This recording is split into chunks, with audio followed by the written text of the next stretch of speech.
back to my channel.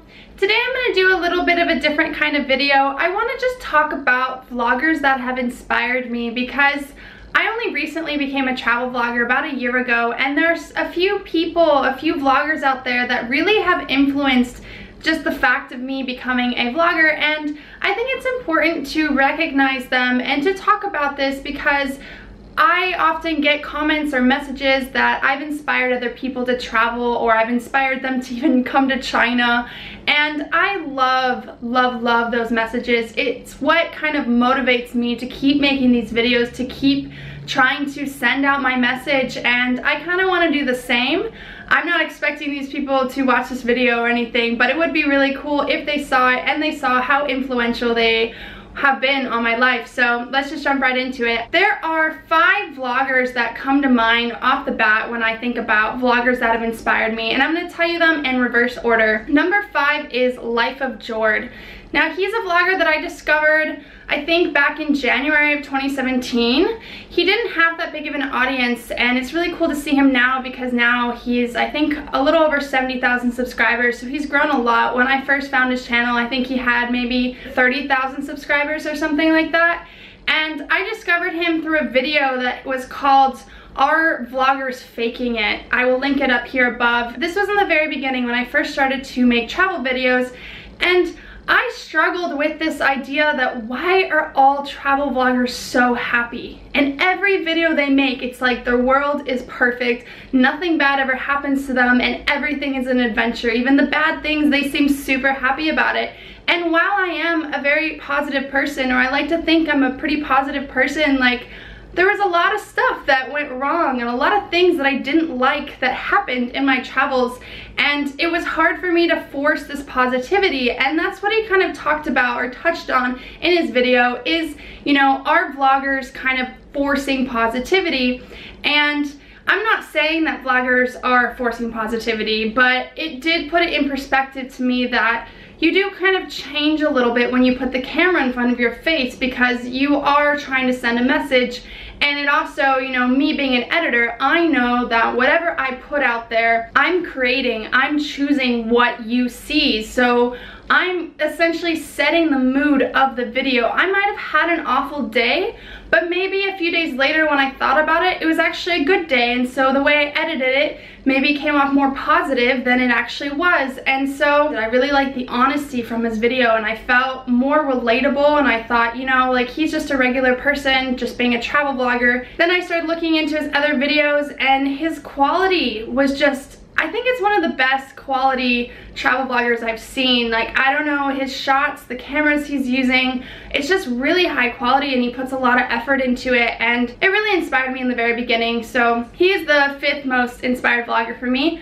Number 4 is Hey Nadine, and when I first found her, I was very intimidated. She had over 300,000 subscribers, clearly made a success in this. I didn't even know it was a career, and she definitely had it, and I just thought, there's no way I could compete with this girl. She is so bubbly on camera, and she's just full of life. In the beginning, when I first put a camera in my face, I felt so awkward, and so I thought, I'm gonna just tell the audience I feel awkward, and I had nothing to say. This is a really lame vlog.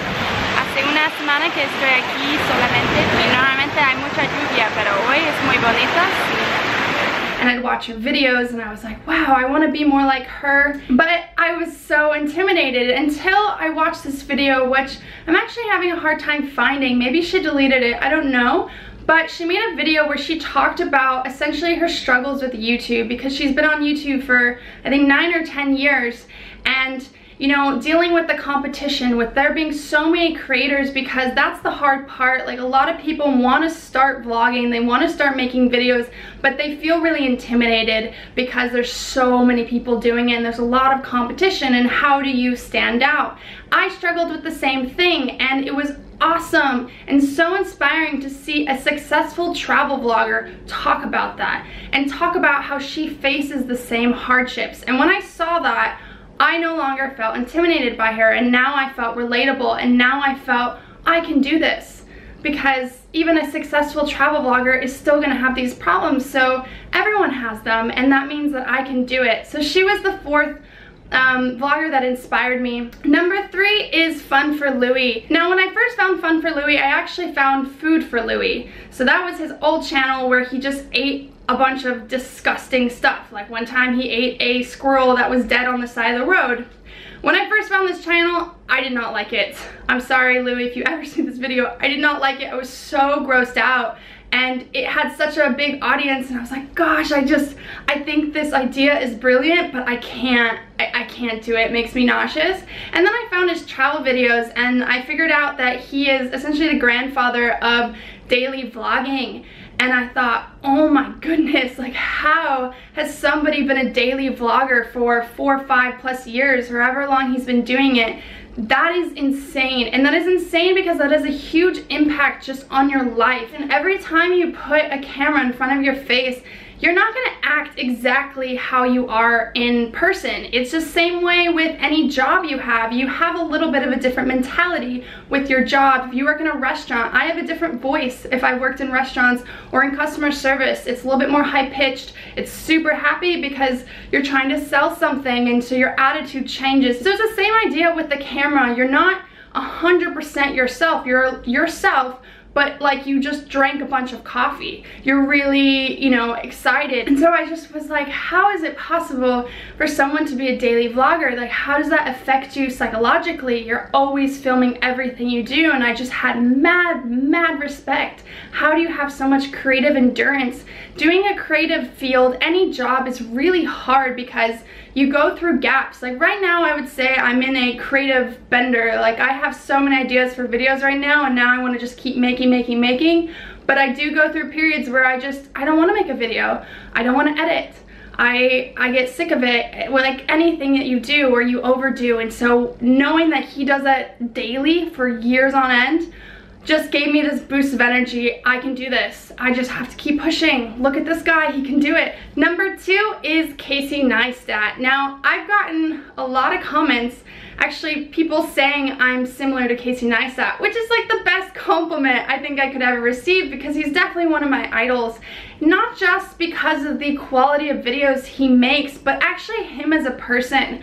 The way he thinks, I really relate to him, and I really like his logic. He said one time, I don't know which video it is, but he talks about how the best thing to do is to work a job that you hate, because you'll never work harder to get out of it and to do something else. And that's so inspiring, and he constantly makes stuff like that that really just makes you think and go, oh, you know, that's really true, and that's great advice. You know, the style of his videos, it's always changing, and there's so much effort that goes into them, you know, with animation and different graphics and always changing the scene. Has definitely had a huge influence on my content, on my videos. He's definitely my favorite vlogger, I think, to watch, just because he's a person that could make a video about anything and make it interesting, because he himself is interesting and he has just inspired me. Anyways, the last person I want to mention who is the #1 vlogger who has inspired me, maybe you can guess it already, especially if you've been watching my channel for a long time, is Travelite.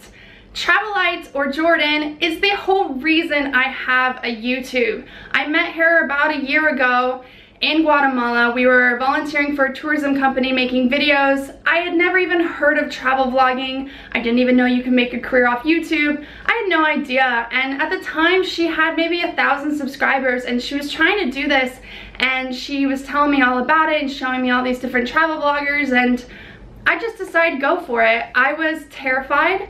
I never liked to be on camera, actually. I always wanted to be behind it, but it just looked like fun. It looked like, you know, I want to make a documentary of my life. It's a personal journal, and I just thought, you know, I'm gonna try. I would say in the last few months, the style of my video has changed a bit. It's become a lot more journalistic, which is awesome because I got my degree in journalism, and that also has to do with Travelite, because Jordan told me, you know, why don't you kind of run with that? Why don't you make travel journalism? Why don't you try to step away from travel vlogging and be a travel journalist and really incorporate what you know and learned about, and, you know, kind of set yourself apart differently? And I really took that and started running with that and started researching and making my videos a bit more educational.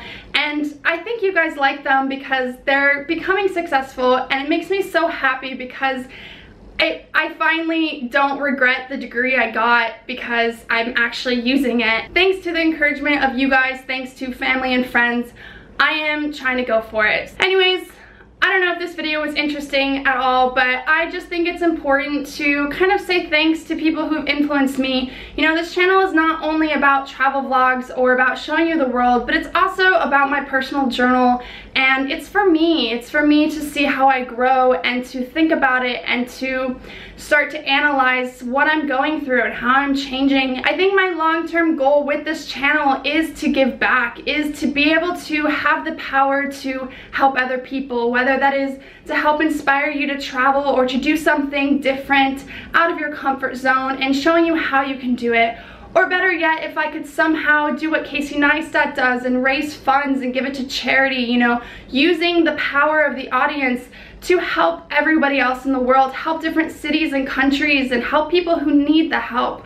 I think that would be my long-term goal. You know, I don't think I could ever get here without other people influencing me, just like I may influence somebody else. So if you like this video, give it a thumbs up. Maybe leave a comment, people who've inspired you, or you know what, tell other people to make a video like this.